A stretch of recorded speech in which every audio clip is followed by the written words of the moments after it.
There's something powerful about a house that's been empty too long. The silence gets into the walls, settles in like dust. For 3 years. I lived with that kind of quiet, the kind that makes a man forget what another voice sounds like in his own kitchen. This story isn't about how I fell in love, though I suppose that's part of it. It's about what happens when you've locked every door in your heart, buried the key deep, and someone shows up with a crowbar. It's about second chances for folks who thought they'd used up all their chances, and it's about learning that sometimes the bravest thing a person can do is just stay. The sorrel mare had been climbing since dawn, picking her way up the mesa where the grass still grew thin and pale, but at least it grew.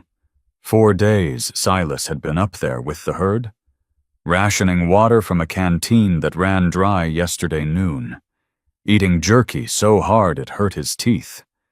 The sun had baked him down to leather and dust, coming down the long slope toward home, his tongue stuck to the roof of his mouth. The ranch sat in the hollow below 3 buildings barely visible through the heat shimmer. Barn, chicken coop, the house. All of it bleached gray by the Texas sun, quiet as a graveyard. Then he saw it. Smoke. Thin gray thread rising from his chimney, clear against the white sky. Silas pulled the mare up short, stared, blinked hard. 4 days without decent water could make a man see things that weren't there. But when he opened his eyes, the smoke was still rising, steady as a heartbeat. His chimney had been cold for 3 years. The mare sensed his tension, sidestepped, snorted. He touched his heels to her flanks and she started down. Faster now. His heart hammered against his ribs. Not fear exactly, but something close to it, something that felt like hope, and that was more dangerous than fear ever was. Half a mile out, he could smell it. Wood smoke, mesquite burning, and under that bread, cornbread, unless he'd gone completely mad from the sun. He slowed the mare at the fence line. The gate stood open. He never left it open. Hogs would get through. Fresh broom marks swept across the porch boards, the kind of marks that came from a stiff brush and someone who cared about corners. He hadn't swept that porch since he couldn't remember when. Through the wavy glass of the front window, lamplight glowed yellow warm in the afternoon dimness. A shadow moved inside. Not tall, woman-shaped. Silas dismounted, his legs unsteady after 4 days in the saddle. He tied the mare to the hitching post with hands that had started shaking. The post was solid under his palm, real wood. Real rope, so this wasn't fever dreams. Someone was in his house. He crossed the porch in 3 steps, those boards he'd meant to replace for 2 years creaking under his boots. His hand found the door latch. The metal was warm. He pushed. The door swung open on hinges he'd oiled last spring. That smell hit him full force, cornbread baking. Beans cooking with salt pork. Coffee so strong it made his empty stomach clench. His kitchen, but different. Clean. The cast-iron stove glowing red through its isinglass window. Heat rippling the air above it. A woman stood at his stove. Not young past 30, he'd guess. Not old.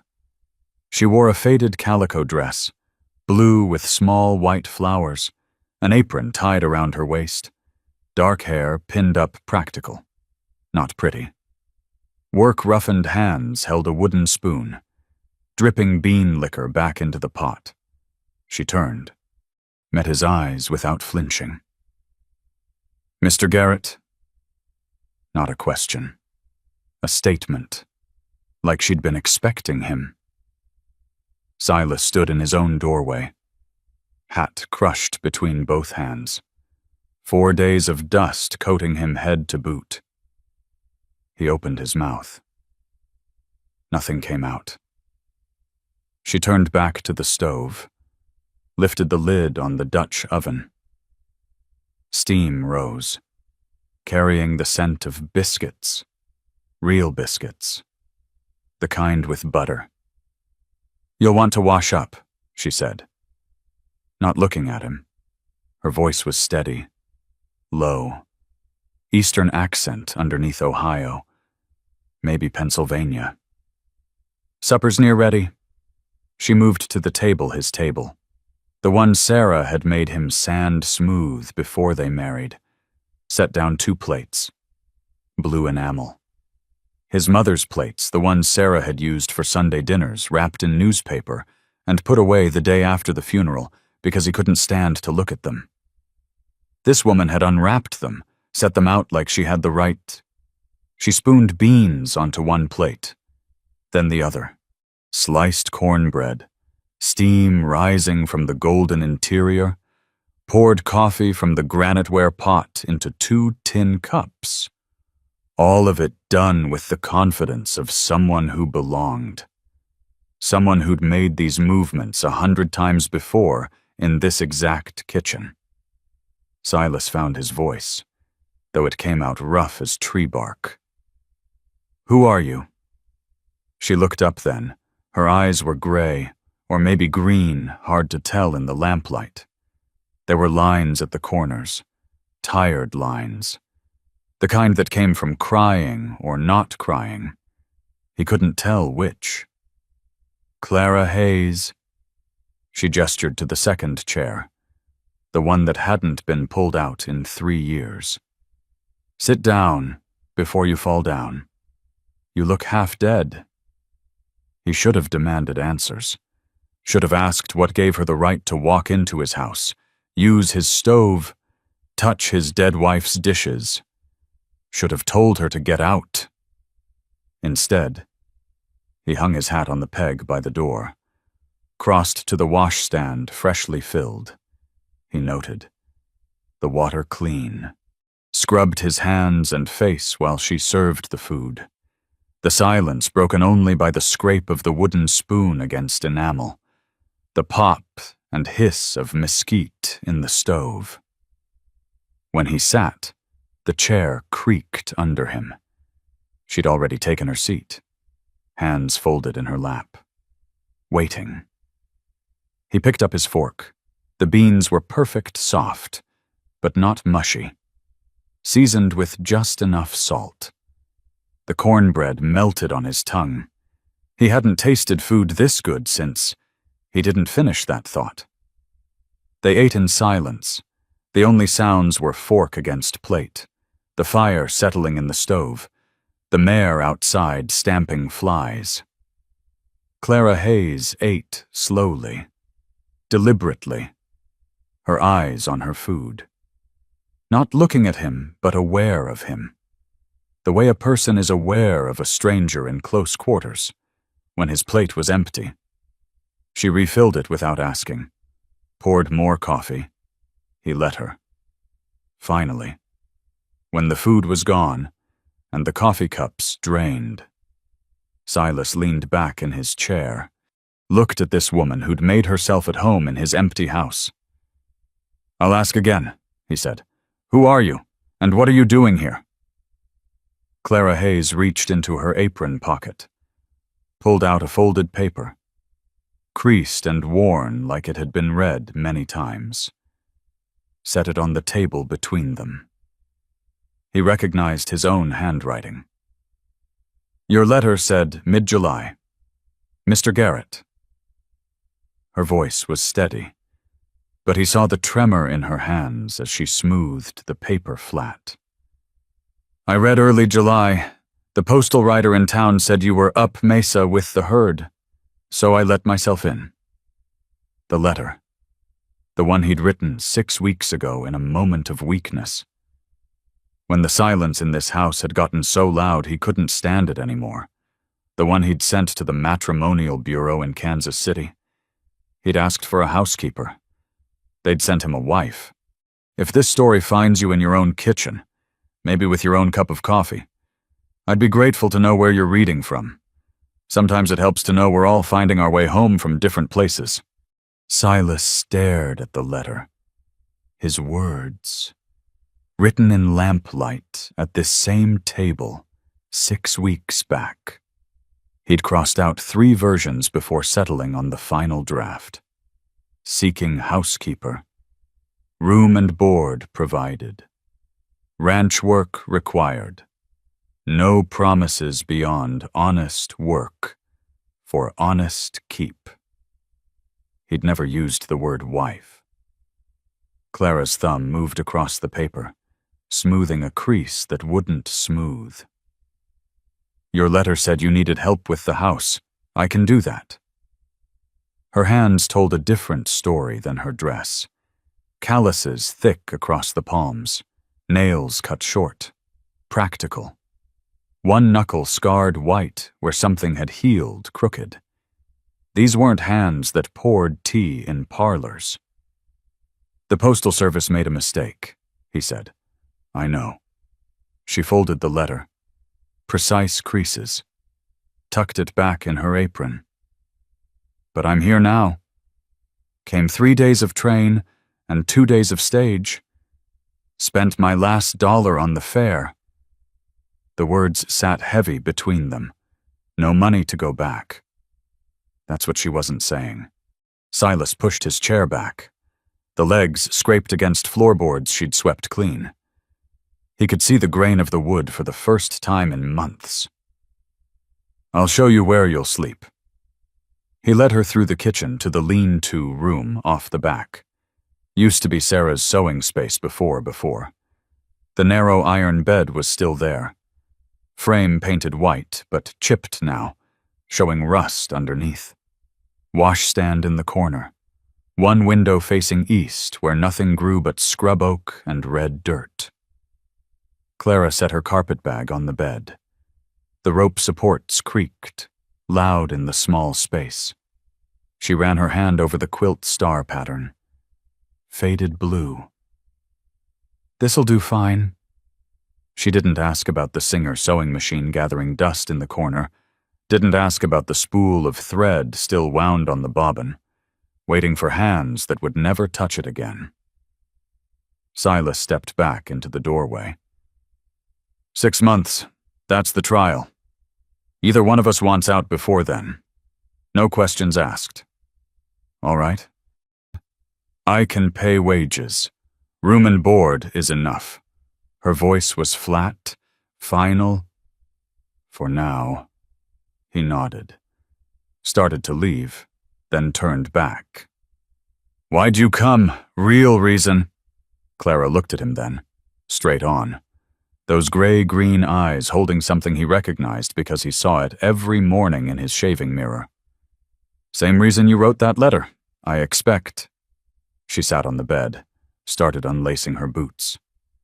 Got tired of being alone in a dying place. The ropes creaked as she shifted her weight. Through the thin plank wall, he'd hear every movement she made tonight, every breath. His throat closed around words he couldn't form. He backed out, pulled the door most of the way shut, not latched, just closed enough for privacy. In his own room, their room, the one Sarah died in, Silas sat on the edge of the bed, still wearing his boots. Through the wall came small sounds, her weight settling on the corn husk mattress, a cough, dry and deep, the kind that came from breathing too much train smoke and prairie dust. He lay back without undressing, stared at the ceiling beams he could trace in the dark. Outside, coyotes started their chorus. Inside, through the wall. Clara Hayes coughed again, and Silas realized he'd forgotten to ask where her husband was. Coffee smell woke him. Silas opened his eyes to gray dawn light through the window and the certainty that someone else was awake in his house, had been awake long enough to start a fire. Grind beans, set the pot to boil. He pulled on his boots. Same clothes as yesterday. stepped into the kitchen. Clara stood at the stove, her back to him. She'd already dressed. Hair pinned up tight. Same blue calico as last night. The coffee pot steamed on the hottest part of the cast iron. "Morning," she said, not turning around. He grunted, reached for a cup from the shelf. She poured for him. Then herself. Her hands were steady on the pot handle. No tremor, no hesitation in his kitchen like there'd been in hers in the lean-to last night. "Chickens are fed," she said. Silas stopped with the cup halfway to his mouth. "What, the 3 hens found scratch grain in the barn?" She sipped her coffee. "Betty's the friendly one, Mabel's skittish. Red pecked me twice." He set his cup down. "You named my chickens. They ought to have names. They're livestock." Clara's mouth twitched. Not quite a smile. Betty still ought to have a name. He didn't have an answer for that. He drank his coffee instead. It was good. Strong enough to scrape rust off iron. The way he liked it. Sarah used to make it weak. Said his way was wasteful. Clara moved to the dry sink, started cracking eggs into a bowl. 3 of them. And one more she pulled from her apron pocket. "Found this one yesterday under the roost. Betty's a hider." She whisked the eggs with a fork, poured them into the skillet with a piece of salt pork already sizzling. The smell made his stomach wake up hard and demanding. She set a plate in front of him, scrambled eggs, grits with a pool of red-eye gravy in the center, 2 biscuits left from last night. Warmed up. He ate. She ate. The sun came up orange through the east window, painting the table in slanted light. Dust motes drifted in the beam. He watched them while he chewed. When his plate was clean, Clara stood, went to the shelf where he kept paper and pencils for ranch tallies, came back with a folded sheet. She set it on the table between them, smoothed it flat with both palms. 8 lines of writing. Neat script, each letter formed careful. Numbers down the left side. South fence hogs getting through. Roof patch leaked last rain. Porch, step 3rd 1, rotted rainwater catch cistern low. Vegetable plot, soil needs turning. Henhouse repair. North wall loose interior, whitewash kitchen. Bedroom curtains windows. All. Silas read it once. Read it again, looked up at her. "You walked my property?" "Yes." "When?" "Yesterday, while you were gone." She met his eyes. "So I'd know what I was staying for." His jaw worked. The fence had been bad since spring, the roof since '82. He'd been meaning to fix the porch step for he couldn't remember how long. Long enough that he walked around it without thinking. "I got lumber," he said. "In the barn. Been meaning to. I saw it." Course she had. She'd walked every foot of his land, taken inventory, written it down in order of what mattered most. Hogs getting through the fence that was stock loss. Money, roof patch that was shelter, porch step that was safety, curtains were last. He folded the paper, creased it sharp, handed it back. "South fence first. Meet me there. Come noon." She nodded, took the paper, tucked it in her apron pocket next to his letter. The sun was near overhead when Silas reached the south fence line. The break was obvious 3 rails down, cedar posts leaning drunk, hog tracks in the soft dirt on both sides. He'd lost 2 shoats through this gap last month, found them a week later 3 miles south at Henderson's place. He dropped his tool sack, pulled out the hammer, nails, post hole digger. A sound made him turn. Clara coming across the pasture, not empty-handed, dragging something heavy through the grass, both hands wrapped around it. Cedar post, 8 feet long. She'd hauled it from the barn, quarter-mile at least. She dropped it at his feet, stopped to catch her breath. One hand pressed to her lower back, then turned and headed back toward the barn. "Where are you going?" "Need 11 more. She didn't look back. By the time she'd dragged the second post across, he'd pulled the broken one out of the ground. The hole was there, waiting. She set the new post next to it, wiped sweat from her forehead with her sleeve, then left for the third. He wanted to tell her to stop. This was his work, his fence, his land. But she was already halfway to the barn, halfway back. Her hands were blistered raw, but she didn't slow. On the 7th post, she stopped, pulled a length of baling twine from her pocket, tied her skirt up above her ankles. The fabric bunched awkward, but her legs could move free now. She caught him looking. "Easier this way." He dropped his eyes. Picked up the post hole digger. By the time she had all 12 posts lined up, he'd dug 4 new holes. The old ones were too worn. Wouldn't hold. She picked up the first post without asking, held it vertical in the hole, stood there, arms straining against the weight, keeping it straight while sweat darkened her dress between her shoulder blades. He packed dirt around the base, tamped it down with the blunt end of the digger, tested it. Solid. She moved to the next hole. They worked. No talking. Just the rhythm of it, her holding. Him packing.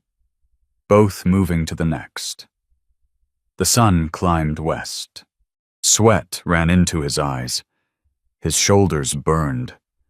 Her hands on the cedar posts turned white-knuckled. By late afternoon, with shadows stretching long across the pasture, they'd reset 12 posts. The fence line stood straight again. Silas walked to the water bucket he'd brought, pulled out the dipper, drank deep. The water was warm, tasted like tin and alkali. He held out the dipper to Clara. She took it. Their fingers brushed on the handle. Hers were rough as tree bark, sticky with blood from burst blisters. She drank, handed it back. The metal was wet from her mouth and his. He dipped it again, drank, tasted her on the rim. She was watching his hands where they gripped the dipper, looking at something specific. His left hand, 4th finger, the band of pale skin where his wedding ring used to be. Her eyes came up to his face, gray-green in the hard sunlight. Asking a question she wasn't speaking out loud. And Silas realized she'd noticed last night. Had seen it then and said nothing. Was seeing it now and still saying nothing. But she was waiting for an answer he didn't know how to give. The rest of the first week passed in the same rhythm. By day 7, Silas woke to coffee already perking on the stove. The smell worked through the thin wall before the light did. He lay there listening to Clara move in the kitchen, bare feet on the floorboards. The soft clank of the poker stirring coals, water sloshing as she filled the pot. He pulled on his pants, stepped into the kitchen. She was at the stove, same as yesterday, same as the day before. Her hair was down, dark and tangled from sleep, not pinned up yet. She glanced over her shoulder. "Morning," he grunted. Saw the kindling box by the stove. Full. He'd filled it last night after she'd gone to bed. She saw him looking. Poured his coffee. set it on the table at his usual spot. He drank. She dressed her hair, twisting it up and pinning it without a mirror, hands moving through the routine blind. When she turned back around, she looked like herself again, put together, ready. They ate cornmeal mush with molasses. Outside, the rooster crowed late. Blue, his half-heeler cattle dog, scratched at the door. Silas let him in. The dog went straight to Clara, pressed his nose into her palm. She scratched behind his ears. Blue's tail wagged. "Traitor," Silas said. Clara's mouth twitched. Not quite a smile, but close. After breakfast, she cleared the plates. He went out to check the stock. When he came back an hour later, his work shirt, the one with the torn shoulder seam, was hanging on the porch rail. Drying. She'd washed it. He lifted it, checked the shoulder. The tear was mended. Neat stitches in thread that almost matched. She'd done it sometime between dawn and now. Inside, the kitchen smelled different, sharper, vinegar. She'd moved things. The tin plates from the top shelf to the middle, the cups closer to the stove, the cornmeal crock next to the biscuit tin instead of across the room. He stood in the middle of his own kitchen and didn't recognize the arrangement. Clara came in from the lean-to, her arms full of folded linens. "Moved some things," she said. Didn't apologize. Didn't ask permission. He opened his mouth, closed it. She was right this way made more sense. Saved steps. Saved reaching. "Better this way," he said. She nodded. Set the linens on the shelf. On the mantel. Something caught his eye. The walnut frame. The one he'd put face down in the drawer 2 years ago because he couldn't stand looking at it anymore. Sarah's tintype. Standing upright again. Clara was at the dry sink, washing her hands. Not looking at him, not acknowledging what she'd done. Silas picked up the frame. Sarah stared back at him, unsmiling like everyone in photographs, her hand resting on the back of a chair. Young. She'd been so young. He set it back on the mantel, left it standing. That afternoon, Clara made coffee, poured his cup, tasted hers. Her face twisted. "That's bad." He tried his bitter-as-lye soap. "Too much grounds, not enough water. Real bad." He agreed. She looked at him. He looked at her. Her mouth twitched. His did too. Neither of them laughed. But it was close. Closer than he'd come in 3 years. She dumped the pot. Started over. The next morning, she made it perfect again. 4 more days passed. The rhythm settled deeper. She rose first, made coffee. He stacked kindling before bed. She washed. He chopped. She cooked. He ate. Neither spoke much, but the silence had changed shape. Didn't press so hard anymore. On the 5th afternoon, Silas came in from the barn carrying a mason jar. The glass was dusty. The zinc lid rusted at the edges. Inside, paper packets, faded writing on each one. He set it on the table where Clara was rolling out biscuit dough. She looked at the jar, at him, back to the jar. "For the garden," he said. "If you still want to plant one." He left before she could answer. Outside. He leaned against the barn wall. His hands were shaking. Sarah's seeds.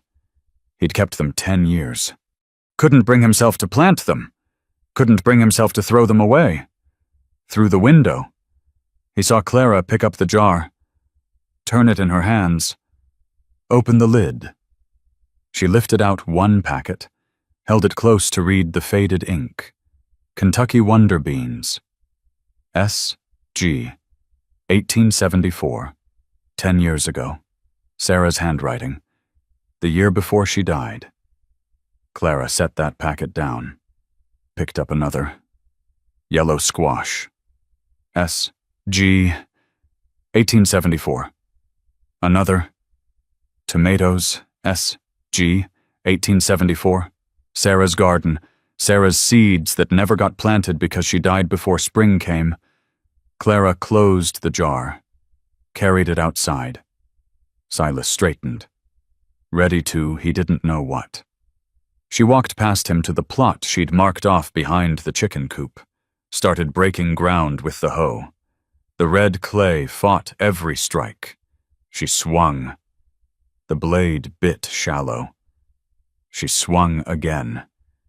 He should help, should take the hoe from her. It was man's work. He went back to the barn instead, found the ash bucket from the stove, carried it to the garden, dumped it on the hard clay. She stopped, watched him. He didn't explain, just went back for another bucket. By the third bucket, she understood. Started working the ash into the soil with the hoe, breaking up the clay, making it soft enough to hold roots. They worked until the plot was ready. Neither speaking, just moving. That evening after supper, Clara sat at the table with his torn work shirt, a different one, ripped at the elbow, threaded her needle, started mending. Silas sat on the floor by the stove, took out his saddle, a tin of neatsfoot oil, a rag. Started working oil into the dry leather. The lamp flickered. The clock on the mantel ticked. Blue snored by the door. Clara spoke first. Her needle kept moving, in and out of the fabric. Ohio was hills, green hills. It rained every week. She didn't look up, just kept stitching. Silas rubbed oil into the stirrup leather. His hands moved automatic, long, quiet. Then his voice came out, rough from not using it much. My pa ran 2,000 head before the fever came through. Texas fever. Took the cattle first, then jumped to people. Buried 14 folks that summer. Couldn't get them in ground fast enough. Ground was too hard from drought. The needle stopped, hung there mid-stitch, then started again. I was married before, Clara said. 4 years. Past tense. Was. Silas kept his eyes on the saddle. Sarah was my wife. 10 years back. Was. Not is. The room held those words, turned them over. Neither of them said more, didn't need to. The shape of the thing was clear enough. Clara bit off her thread, folded the shirt, set it aside. I'm going to check on the chickens before bed. She stood, crossed to the door, stopped with her hand on the latch. The seeds, she said, not looking at him. I'll plant them careful. She went out. The door closed soft behind her. Silas sat on the floor with his saddle and his oil rag, and the ghost of his dead wife standing on the mantel. Through the window, he watched Clara's lamplight move toward the henhouse, and realized he didn't know her dead husband's name. 3 weeks in, the cistern line came up wet only 2 feet from the bottom. Silas stood at the edge, the rope dripping in his hands. The stone weight swung slow, tapping against the rock wall below. 2 feet, maybe 100 gallons left. 3 days of water if they were careful. Less in this heat. Clara's shadow fell across the cistern mouth. She didn't ask. Looked at the wet mark on the rope. Looked at his face. Understood. Creek's 3 miles south, he said. Gonna need to haul water. I'll go with you. We can carry more that way. He started to say no. 12-mile round trip in a wagon, heat index already pushing 100. Be worse by noon. She was already walking toward the barn. I'll hitch the wagon. The Springfield wagon was older than he was. Hickory frame. Iron-rimmed wheels that needed greasing. He threw 4 oak barrels in the bed while Clara backed the draft horse into the traces. Her hands worked the buckles without fumbling. She'd done this before. They rolled out at 7. The sun was already white-hot. No mercy in it. Dust rose from the wheels, hung in the still air. The horse plodded south, head low, sides already dark with sweat. Silas drove. Clara sat beside him on the bench, one hand braced on the seat rail. Neither spoke. The wagon creaked. The trace chains clinked. Cicadas screamed in the mesquite. Half a mile out, they passed a steer carcass.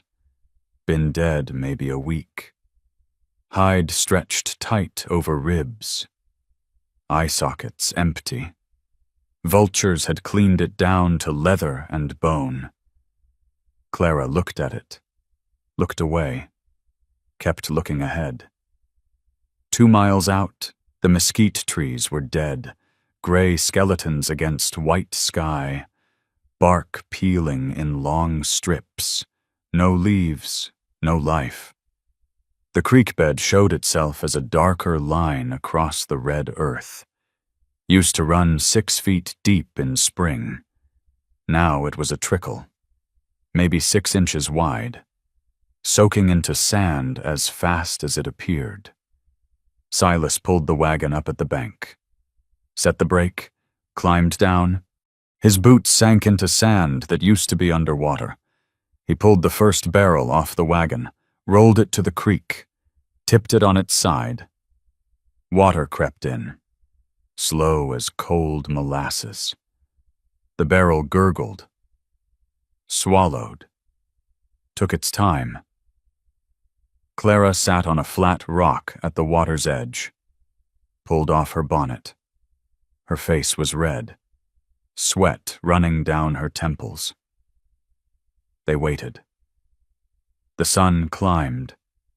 The barrel filled 1 inch, 2, 3, 40 minutes for the first barrel.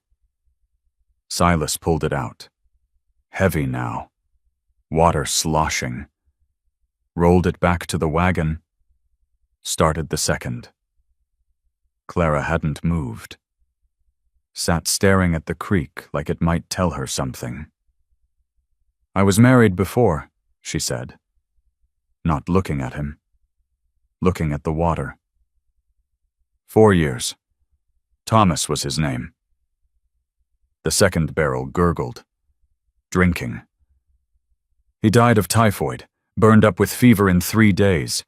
His family said, her voice caught, she swallowed, said I didn't nurse him right, didn't pray hard enough, said I killed him with my not caring. The water trickled. The barrel filled another inch. His mother put it in the newspaper. Death notice said, Thomas Hayes, beloved son, taken by fever and neglect. My name wasn't mentioned, but everyone knew. She picked up a pebble, threw it in the creek. It disappeared without a splash. Came west because I couldn't bear their faces anymore. The way they looked at me in church, in the mercantile, like I'd put a pillow over his face myself. Silas pulled the second barrel out, started the third. His hands were shaking. He gripped the barrel rim to steady them. Sarah died birthing our daughter, he said. The words came out flat, factual, like he was reporting on a fence that needed fixing. Both of them in one night. Midwife said the baby was turned wrong. Nothing to be done. The third barrel drank, slow, patient. I held Sarah's hand while she... His jaw locked. He had to force it open. While both of them died. She kept asking me to save the baby, kept asking. I couldn't do nothing but watch. His throat closed. He couldn't get more words past it. Clara's voice was quiet. How old was she? 22. Baby never got a name. Didn't seem right to name her when she never drew breath. The barrel was half full now, water creeping up the sides. Buried them together, Silas said. Same box. Couldn't stand the thought of them being apart. He stopped. Couldn't go on. That was 10 years back, 1874. Clara nodded. Thomas died in 82, 2 years ago. They sat with that, the numbers, the years between death and now, the space they'd each carried alone.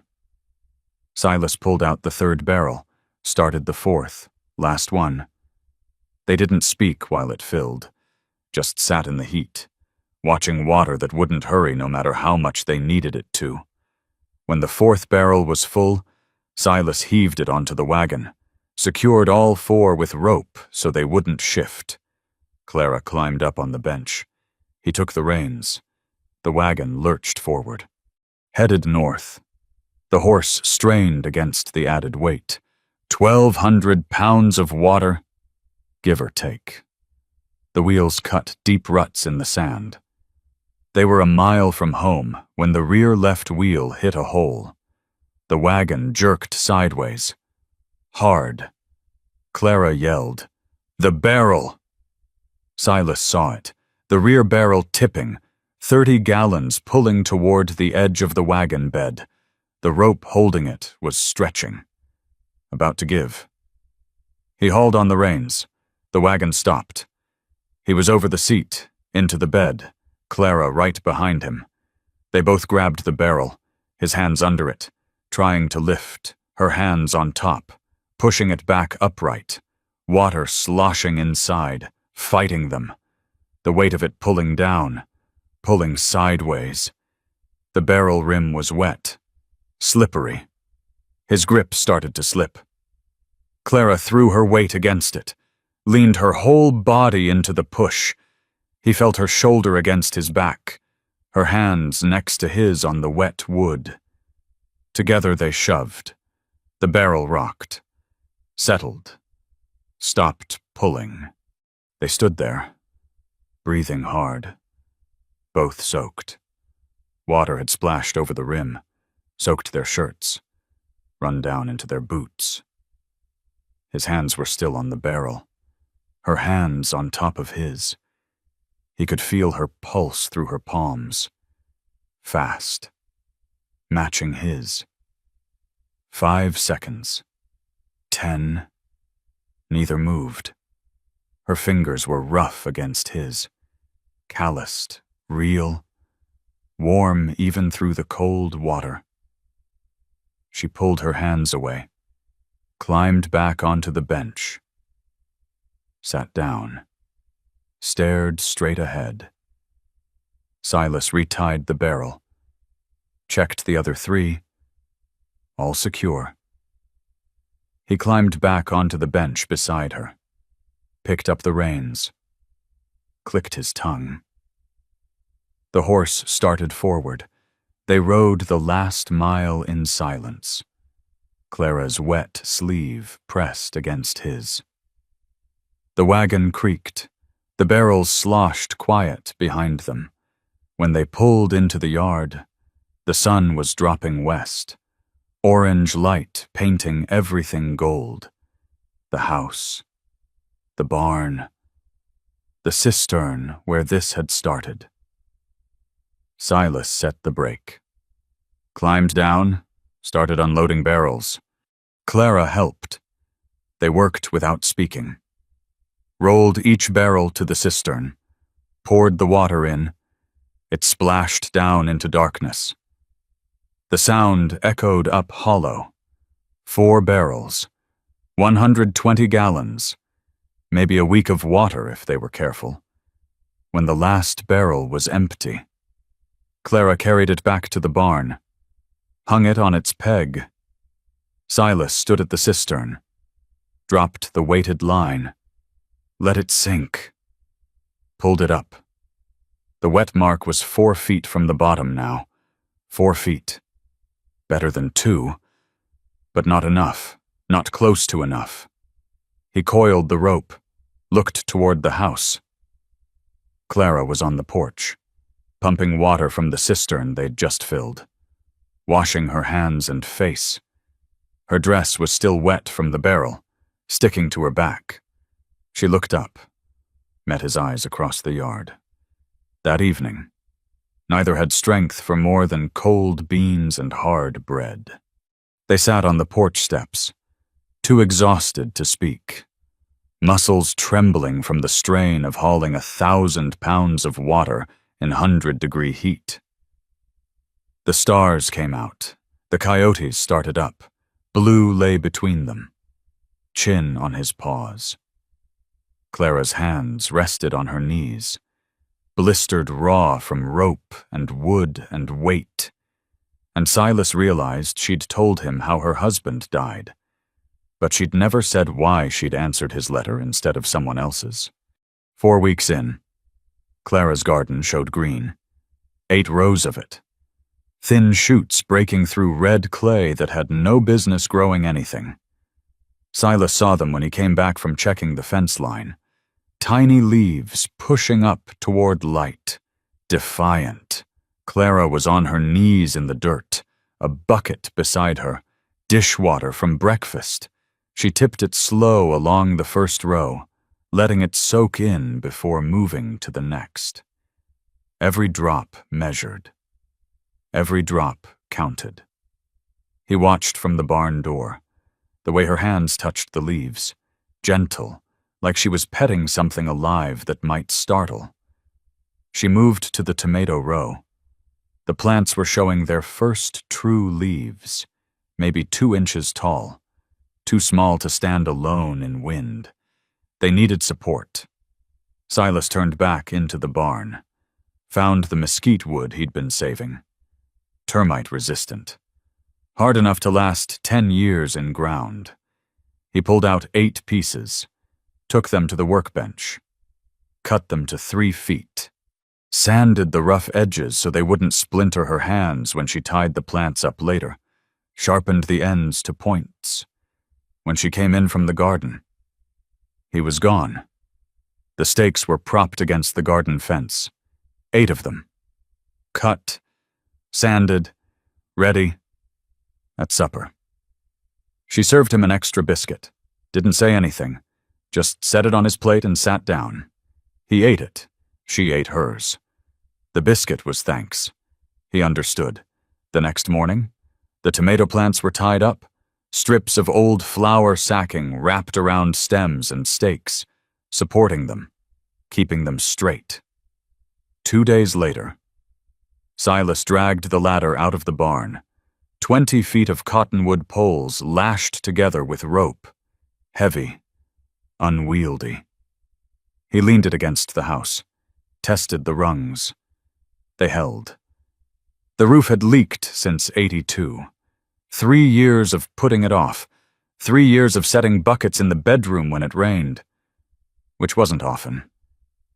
But when it did, Clara came out on the porch, looked at him, looked at the ladder. "I'll go up," he said. "You hand me the tar paper." She crossed her arms. "How's your balance? Good enough? When's the last time you climbed something this high?" He didn't answer, couldn't remember. She uncrossed her arms, walked to the base of the ladder, wrapped both hands around the poles. "Go on then, I'll hold it steady." He picked up the roll of tar paper. Pine pitch in a can. Brush. Started climbing. The ladder shifted under his weight.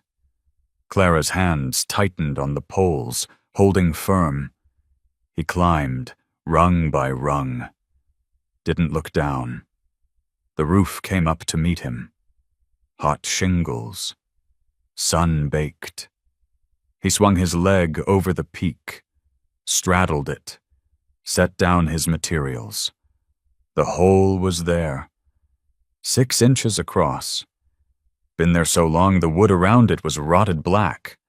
Rain had soaked through, stained the bedroom ceiling below. He brushed pitch around the edges, laid the tar paper over it, smoothed it flat, brushed more pitch to seal the seams.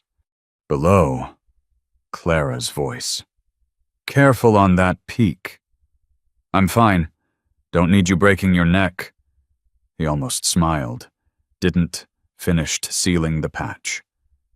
The tar paper gleamed black in the sun, waterproof.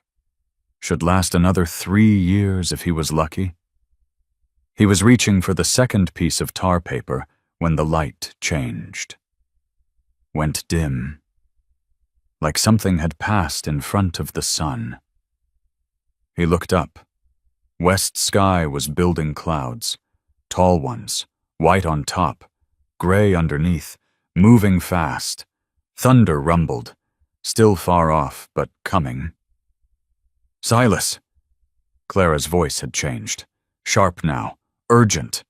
"Get down! Almost done! Now!"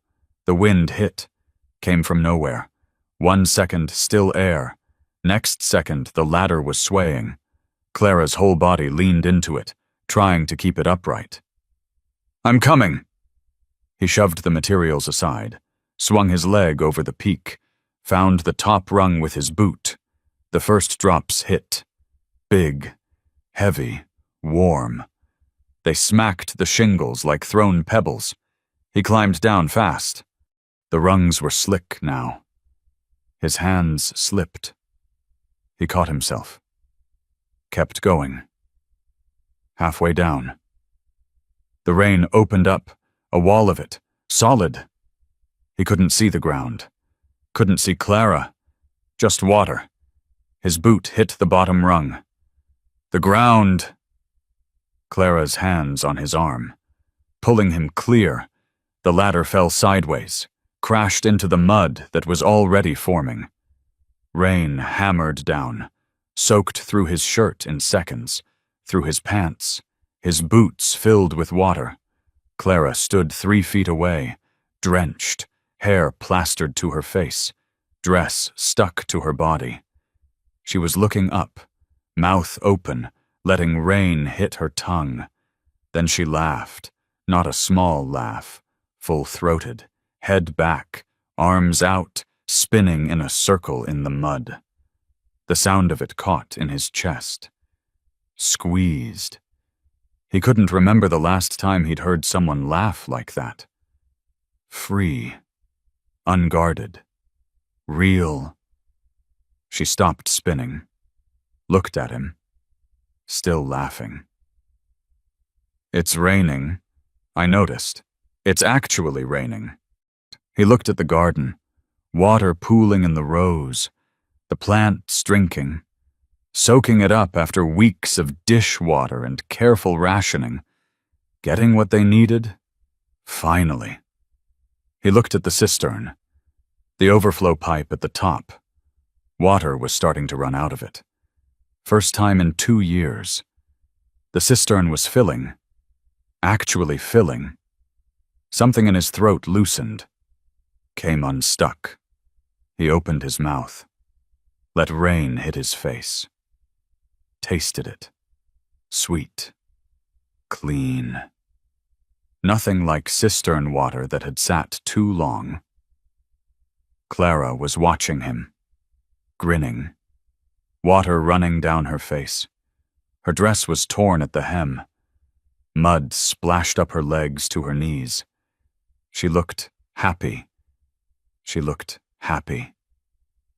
He started laughing. Couldn't help it. Sounded strange to his own ears. Rusty. Like machinery that hadn't run in years, but it came out anyway. They stood in the rain, both laughing. The garden between them drinking deep. Thunder rolled overhead. Lightning split the sky south. The storm was right on top of them. "We should get inside," he said. "Probably." Neither of them moved. Finally, Clara ran for the porch. Silas followed. They stood under the overhang, dripping. Puddles forming at their feet. The rain drummed on the new roof. Not leaking. The patch held. Clara's teeth were chattering.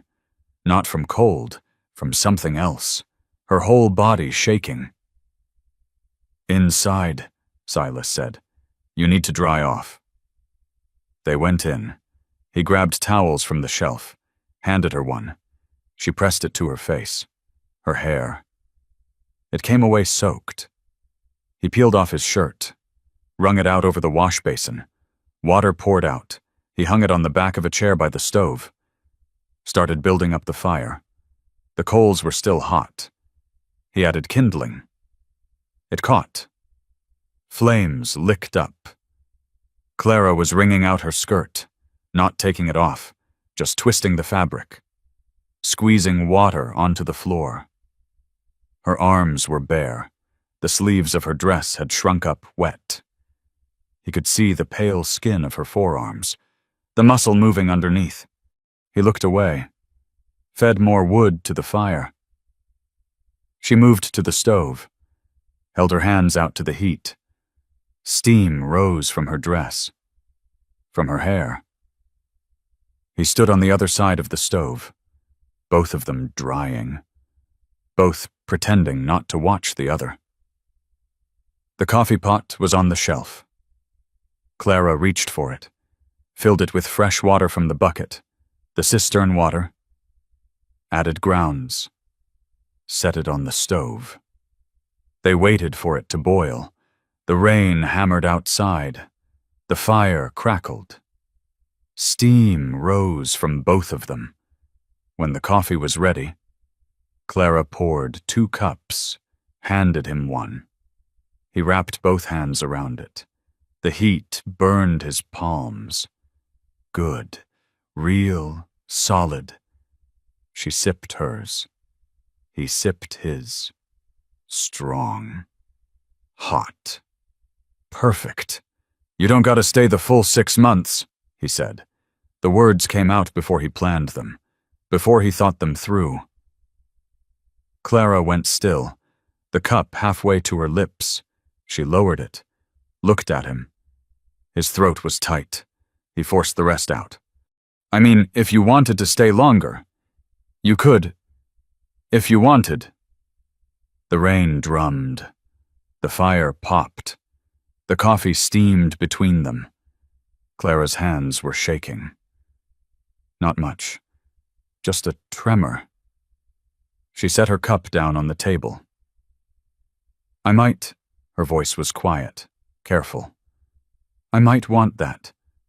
She picked up her cup again, drank, didn't look at him. Silas nodded.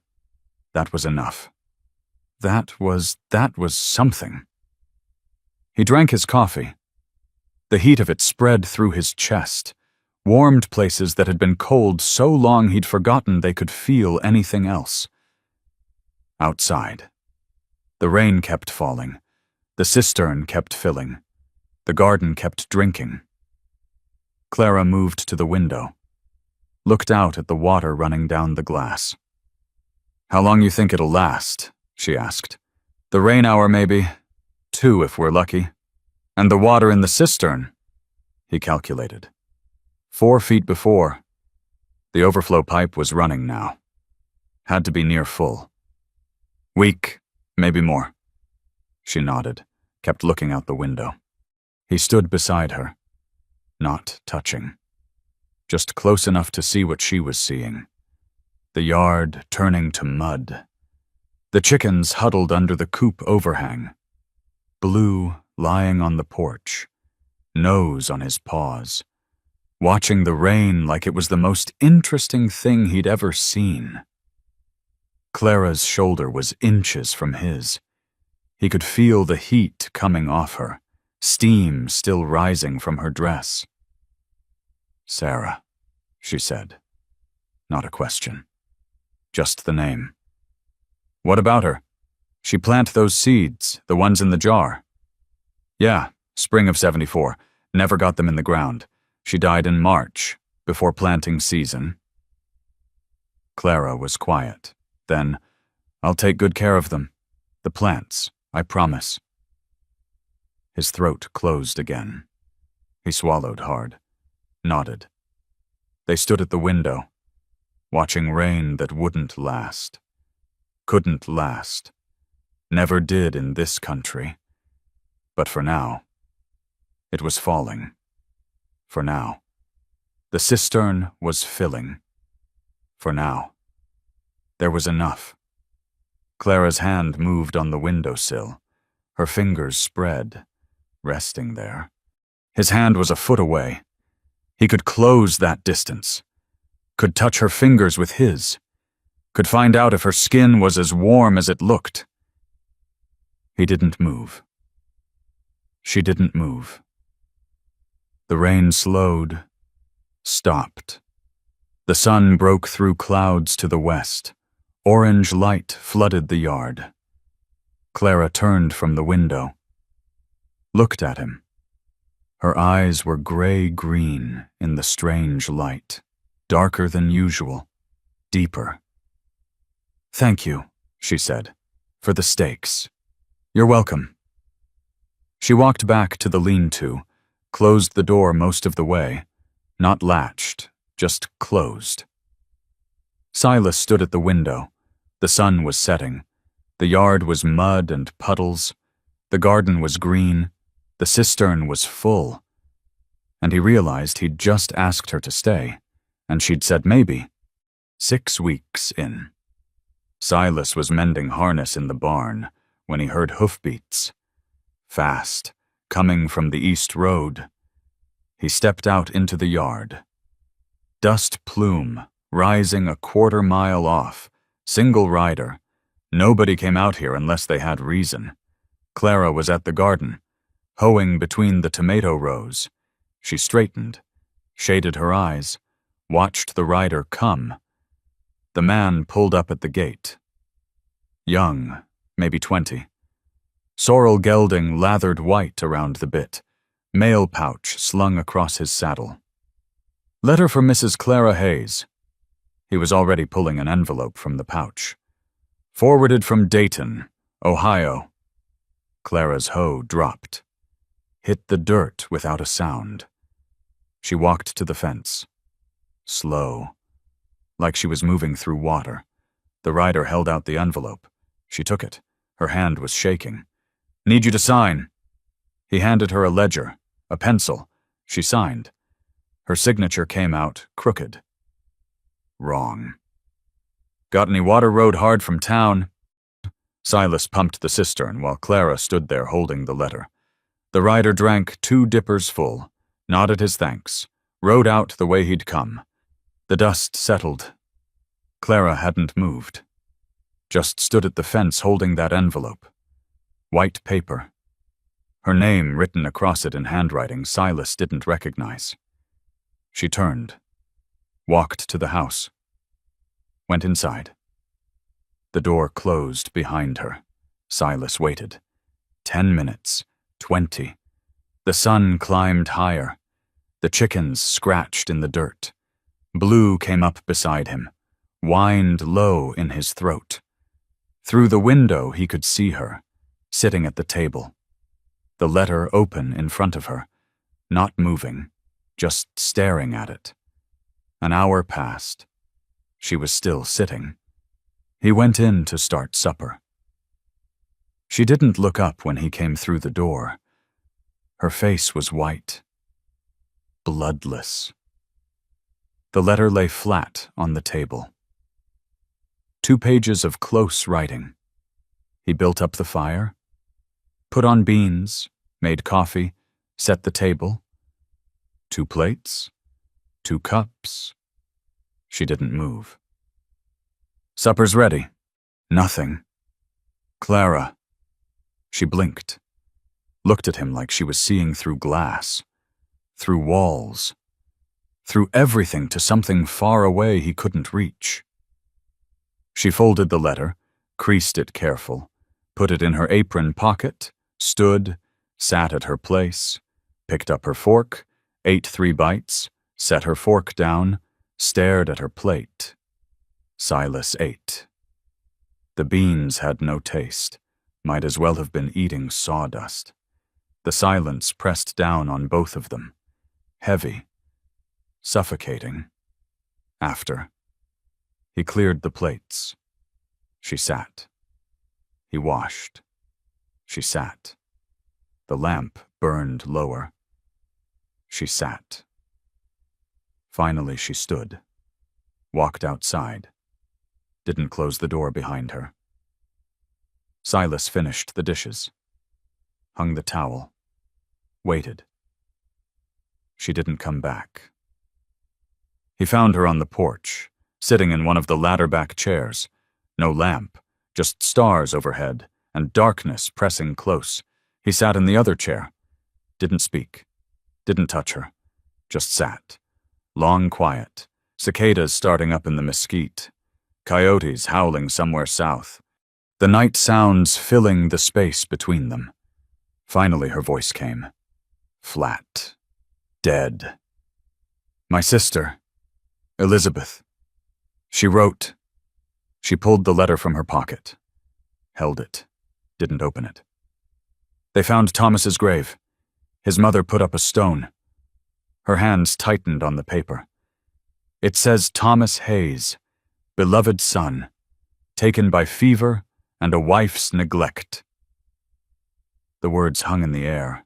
Poison. Spreading. They carved it in marble. My name's not on it. But everyone in Dayton knows. Everyone knows his mother thinks I killed him. Her voice cracked. She stopped, swallowed. Elizabeth says people cross the street when they see her coming. Won't speak to her in church. Because she's my sister. Because she defended me when Thomas died. The letter crumpled in her fists. He got sick on a Tuesday. Typhoid.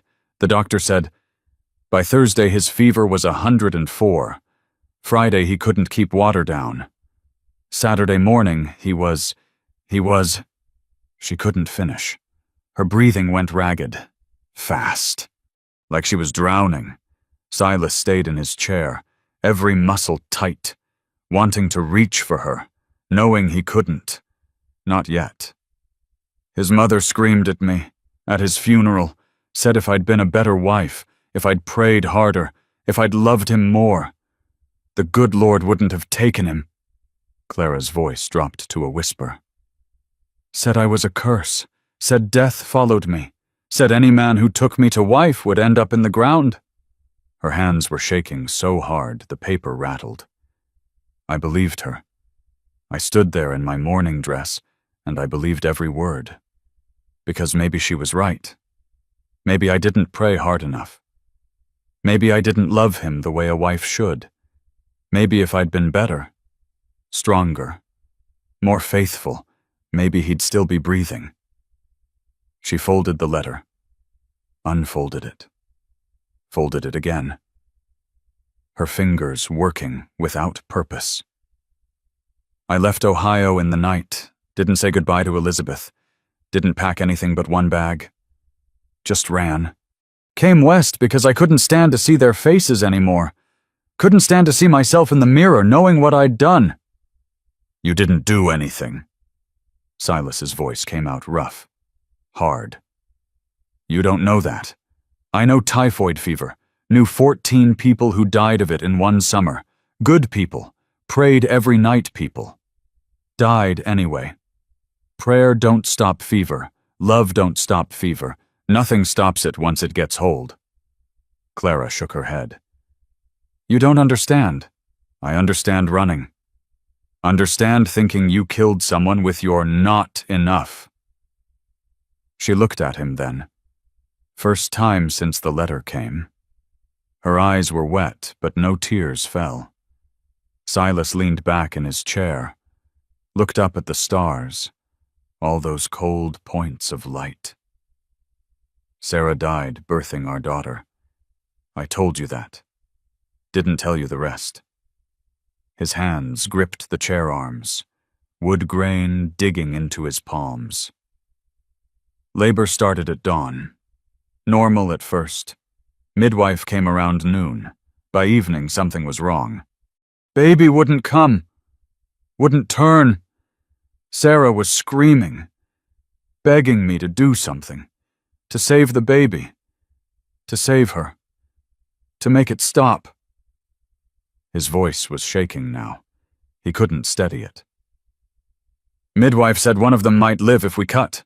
But Sarah was too weak for cutting, said they'd both die, said all we could do was wait. The stars blurred. He blinked hard. Sarah grabbed my hand, looked at me, said, "Don't let our baby die alone in the dark. Promise me." So I promised. I promised her. His throat closed. He had to force the words out. She died at midnight. Baby came an hour later, already blue, already gone. I held her anyway, kept my promise. She didn't die alone. He stopped, couldn't go on. I named her Grace, after Sarah's mother, wrapped her in Sarah's wedding dress, put them both in the same coffin because I couldn't separate them. His hands were fists now, knuckles white. For 10 years I've thought if I'd made the midwife cut sooner, if I'd ridden for the doctor in town even though it was 20 miles, if I'd prayed different or harder or— He shook his head. If I'd been a better husband, a stronger man, someone worth keeping alive for. The silence after was absolute. Even the cicadas had stopped. Clara's voice came soft. Broken. I don't know how to stay when everyone I stay for dies. Yeah. Silas looked at his hands. I don't know how to let anyone stay. Keep thinking if I don't let them close. I can't lose them. Does it work? No. You just lose them slower. Hurts the same. She pulled her knees up to her chest, wrapped her arms around them, made herself small in the chair. His mother was right. I am a curse. You should send me away before— Stop! She went quiet. You're not a curse. You're just alive when someone you loved ain't. That's not sin. That's just the way things fall sometimes. You don't believe that. I'm trying to— They sat. The night deepened. The Milky Way stretched overhead. All those stars that didn't care about people dying or living or anything in between. Clara uncurled. Put her feet back on the porch boards. Her voice was barely audible. I answered your letter because it said no promises. Everyone else wanted a wife. You just wanted help with a house. She looked at him. I thought I could do that. Thought I could keep my heart locked up and just work, just survive. Thought if I didn't care about you, I couldn't kill you. The words landed like stones in still water, ripples spreading. But I'm caring anyway, she whispered, and I'm terrified. Silas's chest tightened. His ribs couldn't expand enough, couldn't get enough air. He should tell her to leave. Should protect her from whatever was broken in him that made people die. Should send her away before she got hurt. Instead, he said, I'm terrified too. She turned her head, looked at him full on. Of what? That you'll stay? That you'll leave? That I'll wake up one morning and you'll be— He couldn't finish. Dead. Gone. Either way. Clara stood. Walked to the edge of the porch. Gripped the post there. Her shoulders were shaking. I don't know what to do, she said. Don't know how to be alive when being alive means loving people who die. Silas stood. Crossed to where she stood. Didn't touch her. Just stood close enough that she'd know he was there. We just keep breathing, he said. Keep getting up. Keep setting 2 plates on the table even when it feels like a lie. And if they die anyway, then we bury them. And keep breathing. She turned. Her face was inches from his. He could see the tracks tears had left on her cheeks. Could see the fear in her eyes. The same fear he carried every day. I'm staying, she said, voice fierce now, angry. I'm staying, and if you die on me, I'll never forgive you. You hear me?"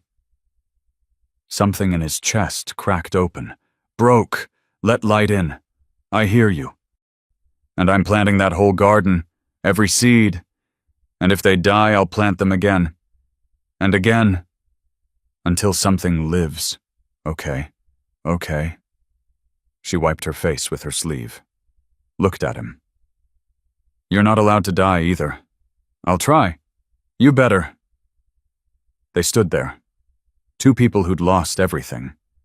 Two people who were trying to hold something anyway. Clara moved first. Walked back to her chair, sat down.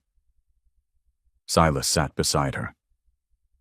They stayed there until the stars started to fade, until the sky went gray in the east, until the rooster crowed and the chickens started moving in their coop. Neither of them slept. Neither of them spoke again. When the sun came up, Clara stood, went inside, started the coffee. Silas sat on the porch another minute. The letter was on the chair arm where she'd left it. He picked it up, looked at the handwriting, the words that had brought death back into this house. He walked to the stove, opened the door, dropped the letter in, watched it burn.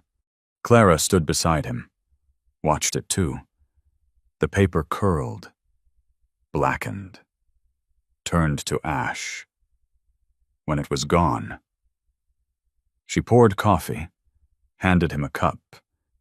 Their fingers touched on the handle. Neither pulled away. Morning came gray. Silas's eyes felt like someone had rubbed sand in them. Neither of them had slept. Clara moved through the kitchen making coffee.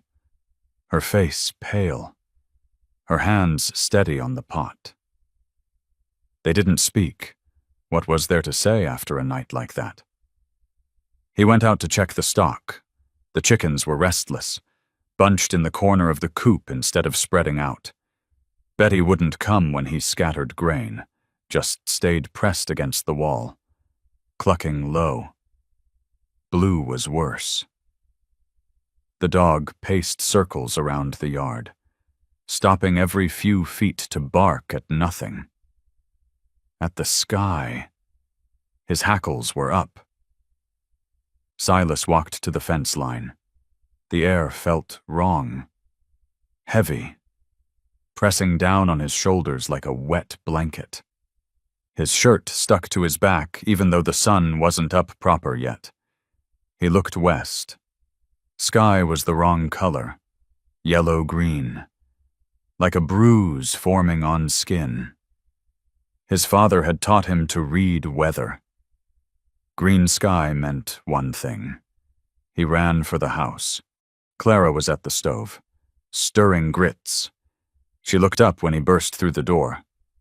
"Storm cellar," he said. "Now." "What? Tornado weather.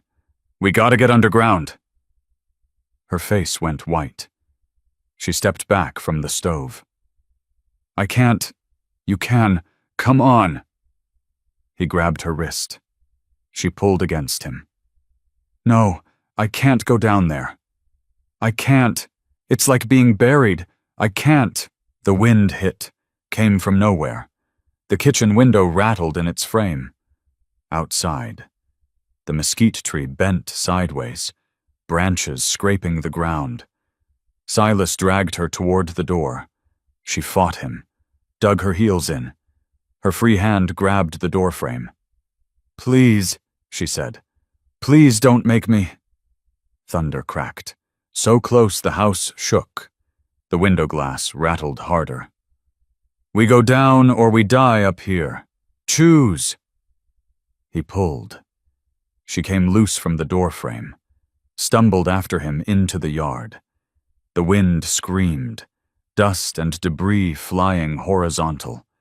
Something metal tore loose from the barn roof, crashed into the fence. The cellar door was 20 feet away. Slanted boards set into the ground behind the house. Silas hauled it open. Stone steps leading down into darkness. Clara stopped at the top, shaking her head. I can't breathe down there. You will. I'll help you. He went down first, pulled her after him. She was sobbing now, gasping. He got her down 3 steps, 4, 5. The cellar door slammed shut above them. The crossbar dropped, locked them in. Total darkness. Clara's breathing went ragged, fast, panicked. Silas felt along the shelf, found the candle. The matches struck one. The flame caught. Yellow light pushed back the dark, but not far. Clara was pressed against the wall, eyes wide, chest heaving. "Can't breathe," she gasped. "Can't, it's too small, I can't. Look at me." She didn't. Couldn't. Staring at nothing, at everything, at the dirt walls closing in. He grabbed her shoulders, forced her to face him. "Look at me. Clara, look at my face." Her eyes found his. Wild. Terrified. "You're not buried. You're breathing. Tell me 5 things you see." I can't." Thunder shook the earth. Jars rattled on the shelves. Dust rained down from the timber ceiling. 5 things. Say them." Her mouth opened. Closed. Opened again. "Candle." Her voice came out broken. Shattered. Your face. Shelf. Jar of beans. Dirt." "Good. What do you hear?" "Thunder. Your voice. My heart. It's too loud. You're here. You're alive. Storm's up there. We're down here. Safe." He kept talking. Couldn't stop. Words pouring out to fill the space, to give her something to hold on to besides fear. Told her about his father's ranch before the fever came. 2,000 head of cattle stretching across 3 sections of land. Told her about his mother who couldn't carry a tune but sang anyway while she kneaded bread. Told her about the first horse he broke, a bay mare that threw him 7 times before she let him stay on. Overhead the wind screamed. Something crashed, kept crashing. The barn, maybe. The house. Everything they'd built. Clara pressed against him. Not romantic. Survival. Her fingers dug into his shirt. He wrapped his arm around her shoulders, held her. She was shaking so hard her teeth rattled. "Talk to me," she whispered against his chest. "Keep talking. Please." So he told her about Sarah. She laughed at my bad jokes, even the ones that weren't funny, especially those, said I told them just to see if she'd laugh anyway. Clara's shaking slowed. Not much, a little. She sang off key, knew it too, sang anyway. Said the chickens didn't mind, and they were the only ones listening. The wind shrieked. Timber groaned overhead. Clara flinched against him. She wasn't afraid of anything except spiders. Big ones, little ones, didn't matter. She'd climb on a chair and make me kill them, even though she was the one who could shoot a rattlesnake at 20 paces. Something massive hit the ground above them. The whole cellar shook. Clara made a sound in her throat. Animal. Trapped. When she died. His voice broke. He swallowed. Kept going. When she died, she asked me to save the baby, kept asking, begging. I couldn't do nothing, just held her hand and watched them both. He couldn't finish. His throat closed. Clara's hand found his, gripped it, hard. Thomas collected rocks, she said. Her voice was steadier now. Kept them in jars, labeled everyone, where he found it, what kind it was, had 30 jars when he died. His mother threw them out after, said they were taking up space. Thunder rolled. Constant now, no break between crashes. He could fix anything with wire and prayer, broken chair, leaky roof. Once he fixed a wagon wheel with nothing but baling twine and stubbornness. Her breathing was evening out, matching his. He got sick on a Tuesday.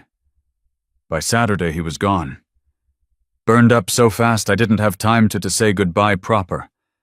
To tell him I was sorry for being a bad wife. For not praying hard enough. You weren't a bad wife. His mother said his mother was wrong. Silence. Just the storm overhead. Tearing, destroying, taking everything. Clara's voice came quiet. I woke up a widow and didn't know how to be alive without him. Didn't want to be. His family made sure I knew I'd killed him. Made sure everyone knew. Silas held her tighter. You didn't kill anyone. You just surfed when he didn't. That's not murder. That's just bad luck. Is that what you tell yourself about Sarah? He thought about that. Long quiet. No. I tell myself I murdered her by not being good enough, strong enough, man enough to save her. And is that true? No. Then why do we believe it? He didn't have an answer. They sat in the darkness, holding each other. The storm raged above, tearing apart everything they'd built, everything they'd tried to become. Finally, the wind stopped. Sudden. Complete. Like someone had closed a door. The silence after was worse than the noise. Silas stood, pushed on the cellar door. It didn't budge. Something heavy on top of it. He pushed harder. The door shifted, lifted, debris sliding off. He shoved it all the way open. Sunlight flooded in. Afternoon light. Wrong angle. They'd been down there hours. He climbed out, turned, reached down for Clara. She took his hand. Let him pull her up into the light. They stood in the yard. What used to be the yard. The barn roof was gone, completely, torn off and scattered across the pasture in twisted sheets of metal. The fence was down, every post snapped or uprooted, rails scattered like kindling. The chicken coop had lost its north wall. The chickens were gone, scattered or dead. He couldn't tell.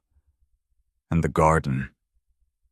Clara walked toward it, slow, like she was walking toward a grave.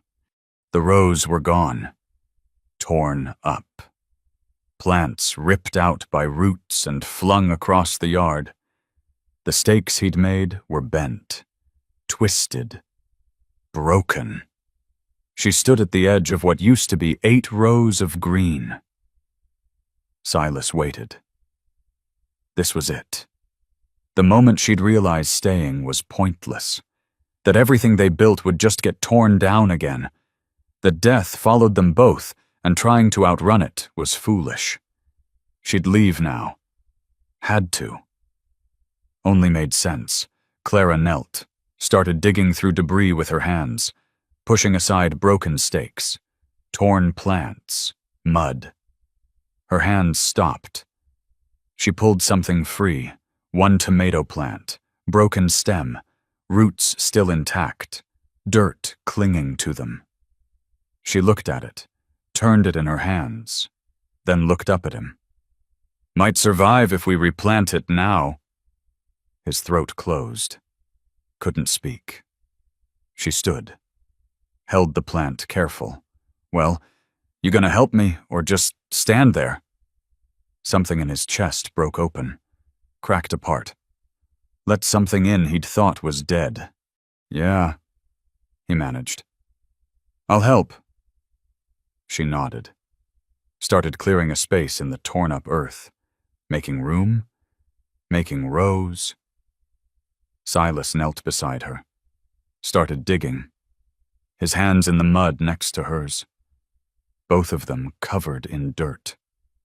Both of them choosing to stay, to rebuild, to try again even though the storm might come back, even though everything might get torn apart again. But for now they had one plant, one chance, and that was enough. They worked until sunset, replanted what could be saved.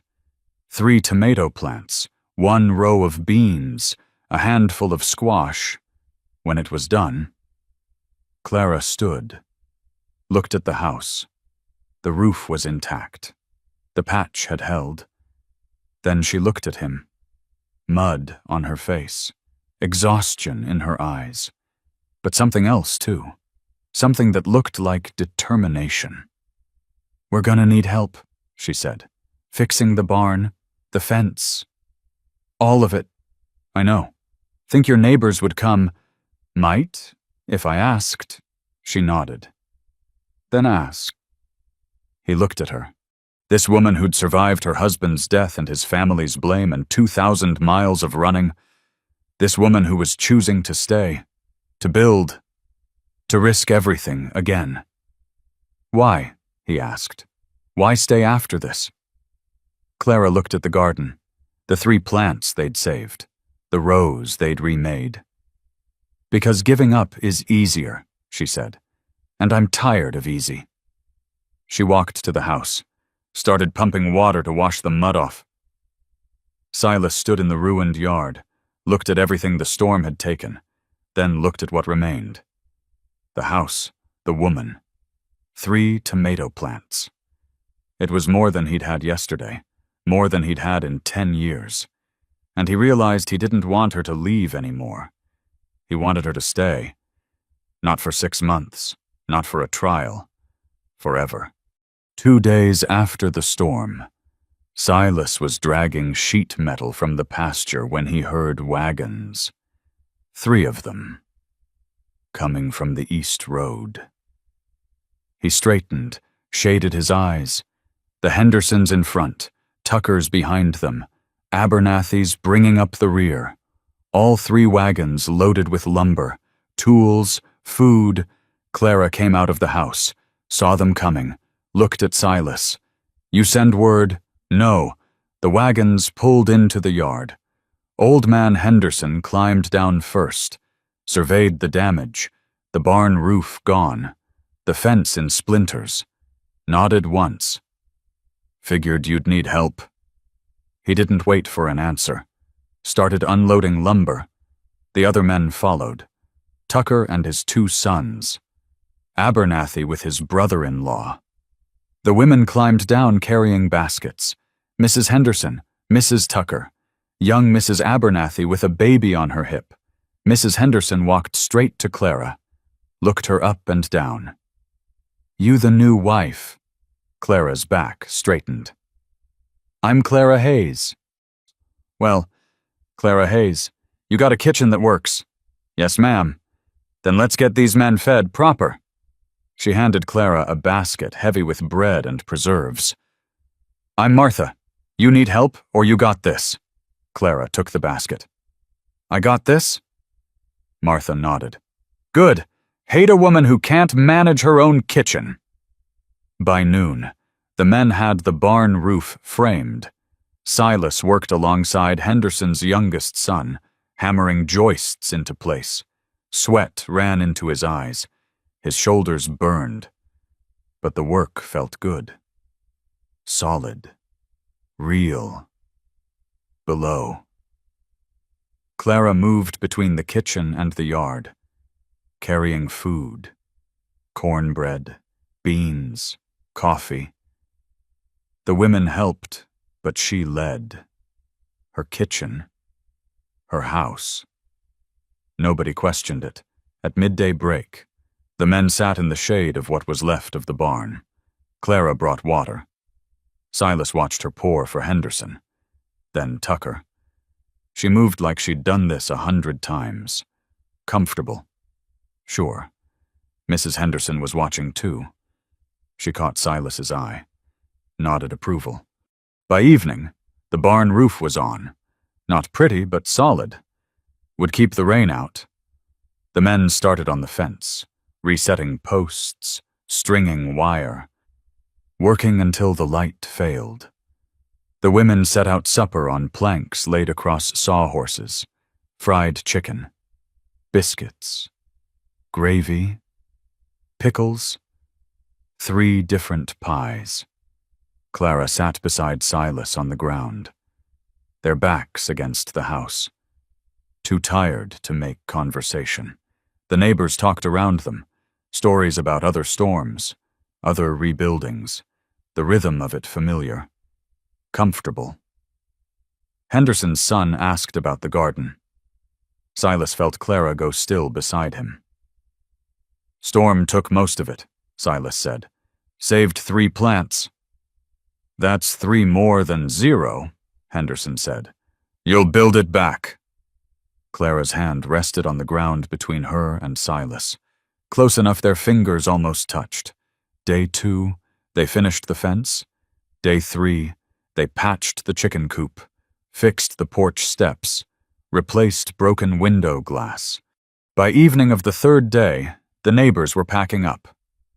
Henderson shook Silas's hand. "You got yourself a good woman there." Silas looked at Clara on the porch, saying goodbye to the women. "I know. Don't let her get away. Wasn't planning to."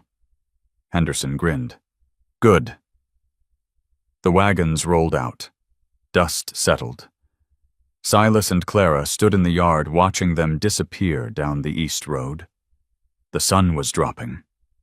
Orange light painting everything gold. The new barn roof gleamed. The fence posts stood straight. The house waited behind them, solid and real.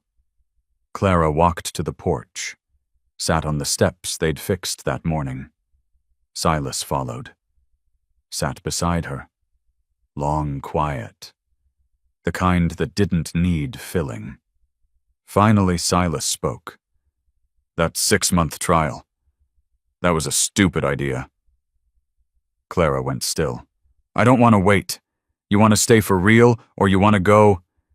Need to know." She turned to look at him. The evening light caught in her eyes, made them green instead of gray.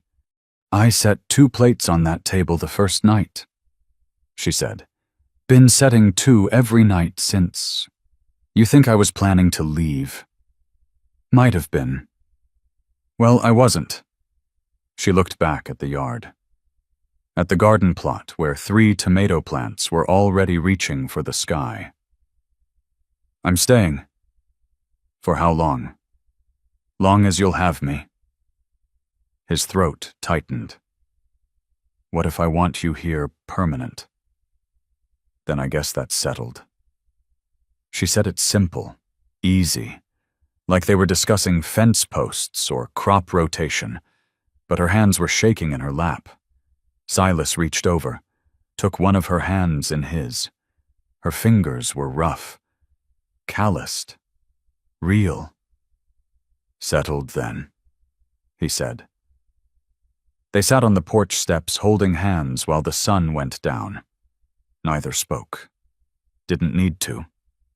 The agreement hung between them, solid as the new fence posts. The next morning, Silas woke before dawn, dressed quiet, went out to the porch while Clara slept. He pulled his pocket knife from his pants, opened the blade, looked up at the beam above the door, started carving. The wood was hard, old cottonwood, dried for years. The blade bit shallow. He worked slow, careful, 1 letter at a time. Garrett. He'd carved that 10 years ago, when he first built this house with Sarah. His name, his claim. Below it, he started carving again. C. Garrett. The sun came up while he worked. The light changed from gray to pink to gold. His hand cramped. He switched the knife to his left hand, kept going. When he finished, he stepped back, blew the wood dust away. 2 names, side by side, carved into the beam above the threshold. The door opened. Clara came out. still in her nightdress, hair loose around her shoulders. She saw what he'd done. Walked to the beam, reached up, traced the letters with her fingertips. C. Garrett. Her hand dropped. She looked at him. "That official enough for you?" he asked. Her eyes were wet, but she was smiling. "Yeah, that'll do." She went inside. Came back dressed.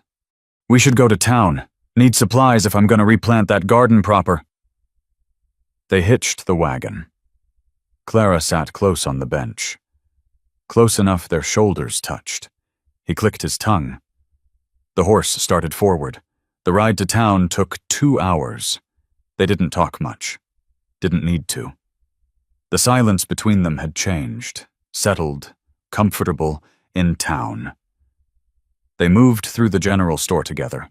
Clara ordered flour by the barrel, not the pound, salt by the 50-pound sack, seeds for every vegetable she could think of. The clerk looked at Silas. "That'll run you near $30. Put it on my account." Clara bought fabric, blue cotton for curtains, thread, needles, a new wash basin to replace the cracked one. They loaded the wagon. Silas drove through town slow. People watched, nodded. Mrs. Henderson waved from the mercantile porch. At the edge of town, Clara put her hand on Silas's arm. "Stop a minute." He pulled up. She looked back at the buildings. The church, the saloon, the general store. "First time I've been here in daylight," she said. "Came in on the stage at night. Too scared to look around." "What do you think? Think it looks like home." She settled back against the seat. Silas's arm went around her shoulders. Natural, easy, right. They rode south. The sun was dropping behind them, casting their shadow long across the road ahead. The wagon creaked. The horse plodded steady. The supplies shifted in the bed behind them. A mile from home. Clara sat up straight, pointed. "Look!" The desert was blooming, rain-washed and new. Prickly pear cactus covered in yellow flowers. Indian paintbrush splashing red across the gray-green scrub. Desert marigolds bobbing in the breeze.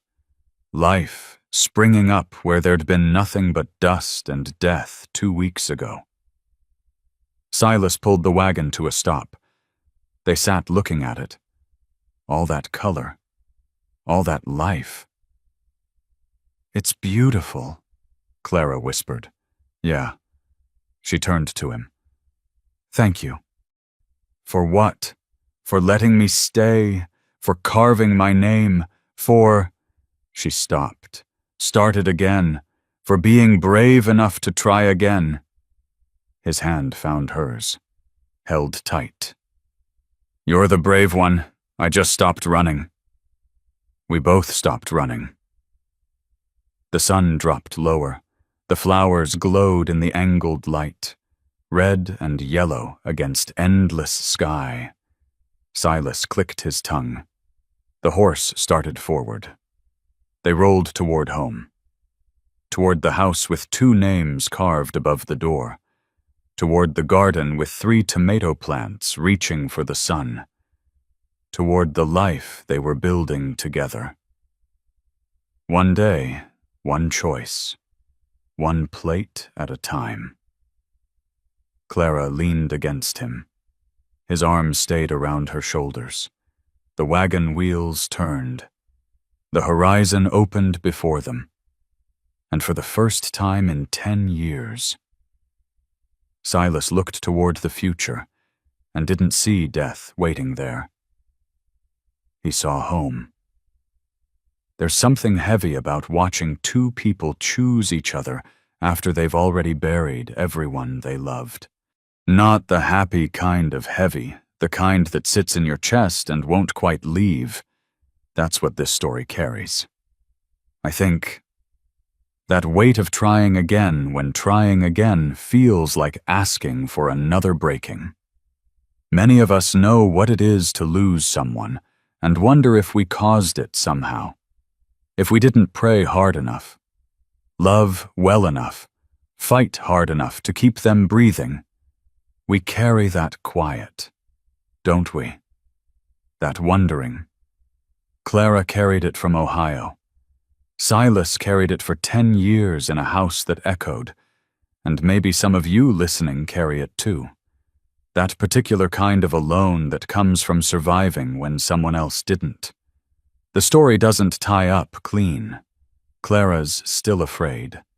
Silas still wakes up expecting loss. The garden might fail again. The storm might come back.